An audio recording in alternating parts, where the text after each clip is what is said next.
നമസ്കാരം. Romantic comedies to watch. ആദ്യത്തെ സിനിമ ഓടും കുതിര ചാടും കുതിര. ഒരു സാധാരണ റോം കോമിൻ്റെ പാറ്റേണിലേക്ക് അപ്സെഡ് ഡാർക്ക് കോമഡി അപ്ലൈ ചെയ്തപ്പോൾ കിട്ടിയ മാസ്റ്റർ പീസ്. പലരും ഫഹദിൻ്റെ അഭിനയത്തെയൊക്കെ കുറ്റം പറഞ്ഞ് കണ്ടിട്ടുണ്ട്. ഞാൻ പക്ഷേ മെൻ്റലി ഡിസ്റ്റർബ്ഡ് ആയിട്ടുള്ള ഒരാളുടെ കൂടെ കുറച്ച് കാലം ജീവിച്ചിട്ടുള്ള ഒരാളാണ്. എനിക്ക് ഫഹദിൻ്റെ ആക്ടിങ് പെർഫെക്റ്റ് ആയിട്ടാണ് തോന്നിയത്. അടുത്ത സിനിമ ക്രേസി സ്റ്റുപ്പിഡ് ലവ്. റിലേഷൻഷിപ്സിൻ്റെ കാര്യത്തിൽ സമ്പൂർണ്ണ പരാജയമായിട്ടുള്ള ഒരാൾ ഒരു മാസ്റ്ററിനെ കണ്ടെത്തുന്നതും അയാളുടെ എവല്യൂഷനും ഒക്കെയാണ് സിനിമ. അടുത്ത സിനിമ വെൻ ഹാരി മെറ്റ് സാലി. ഹാരിയും സാലിയും തമ്മിലുള്ള ബന്ധം വർഷങ്ങൾ നീണ്ടിരിക്കുന്ന പ്രോസസ്സിലൂടെ കാണിച്ചു തരുന്നതാണ് സിനിമ. ഇവർ കണ്ടുമുട്ടുന്നതും പിരിയുന്നതും പരസ്പരം ഇവോൾവ് ചെയ്യാൻ ഫോഴ്സ് ചെയ്യുന്നതും ജീവിതം എക്സ്പ്ലോർ ചെയ്യുന്നതൊക്കെയാണ് സിനിമ.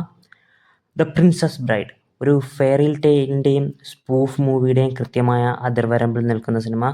ലോകത്ത് ഒരു സിനിമയും എല്ലാ മനുഷ്യർക്കും ഇഷ്ടപ്പെടാൻ സാധ്യതയില്ല.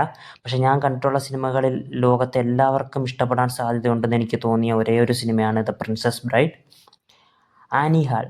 റിലേഷൻഷിപ്സിനെ ഒരു ഇൻ്റലക്ച്വൽ ലെവലിൽ ഡിസ്കസ് ചെയ്യുന്ന സിനിമ. കുറച്ച് അപ്സൈഡ് കോമഡി ഒക്കെ വരുന്നുണ്ട്.